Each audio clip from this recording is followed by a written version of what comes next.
Hi, today I wanted to talk about something that we don't talk about enough, and that is guilt. Have you tucked your kids into bed, turned off the lights, and then thought to yourself, have I done enough? I'm a mum to a 5-year-old and I work for an investment bank full-time.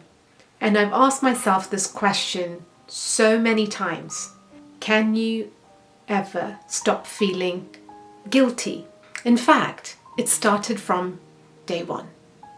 The moment when I was pregnant. Should I be having caffeine? How much is too much? Oh my God, I've had too much caffeine. I feel guilty. After giving birth, I cannot breastfeed. I feel guilty.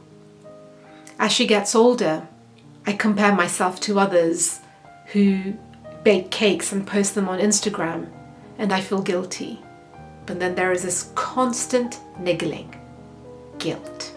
When I return to work, and then I have to make choices between my career and at times her. Who do I choose? How do you choose between two competing, really important values?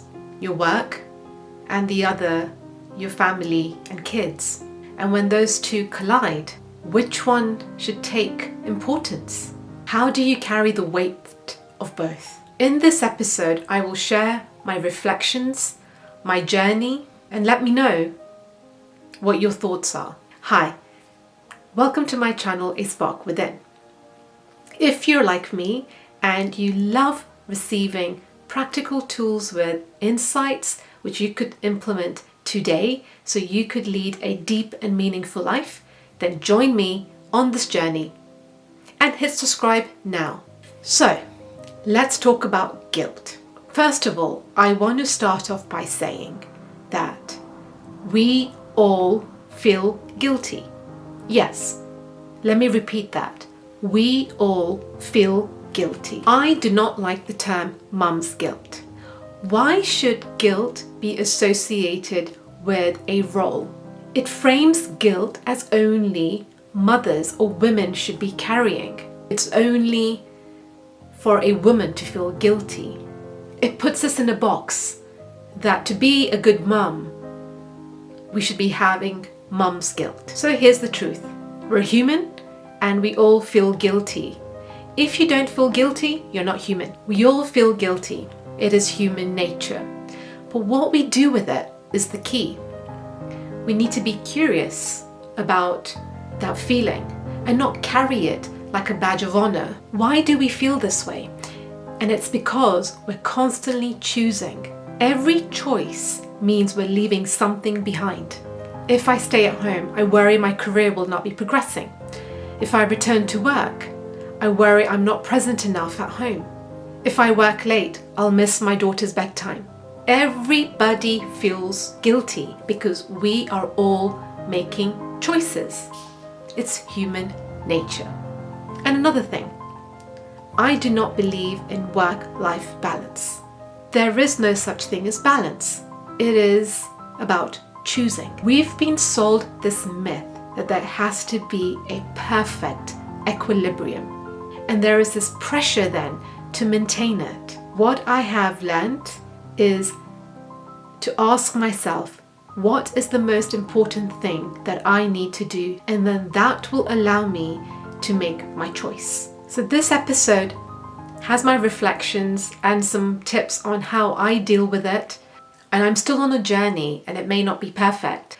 Please let me know on how you're dealing with it. Drop them in the comments. So the first thing I do is sit with it. It is to reflect and to feel guilt, to feel comfortable with that guilty feeling. I ask myself, what is it really trying to tell me? What need is unmet? Is it actually true? Or am I just placing expectations which is built on false notions? The times I've had to say no to my daughter and I've had to choose work. But then I ask myself, am I consistent with my daughter 90% of the time? And if the answer is yes, that guilt reduces. And on the opposite, if I say no to my work, the question I ask myself, am I consistent with my work? And if the answer is yes, the occasional no is fine. So the question I ask myself every time after reflecting, and that is, what is the most important thing right now? Which is why work-life balance does not exist. It's about making choices, making a choice in that moment. What is the most important thing right now? The second thing is we're afraid of making the wrong decision. Sometimes we're paralyzed by fear of making the wrong decision. There is no perfect decision or right decision. It is just two competing values and one brave choice.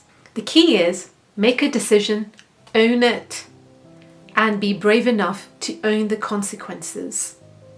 Every action, there's going to be a reaction. It is how we face those reactions that will make us stand apart. But what I shouldn't be doing is, after making that choice, is to regret it. Be present in the mess. What I want to model to my daughter is joy, purpose, and independence. Not perfection, but presence. Sometimes presence will look like playing with her on the floor. Other times it will look like that I'm choosing my work. But the key thing is that I am owning my decisions and making a choice. And that choice is, what is the most important thing right now? I want her to see that choices are not a sign of failure. It's a sign of courage, leadership, love, and being intentional. You're not failing, you're choosing, you're being intentional. There is no such thing as a perfect balance. There is no such thing as a perfect mum, but there is you. And that is more than enough. You're doing better than you think. And remember, we all have a spark within us.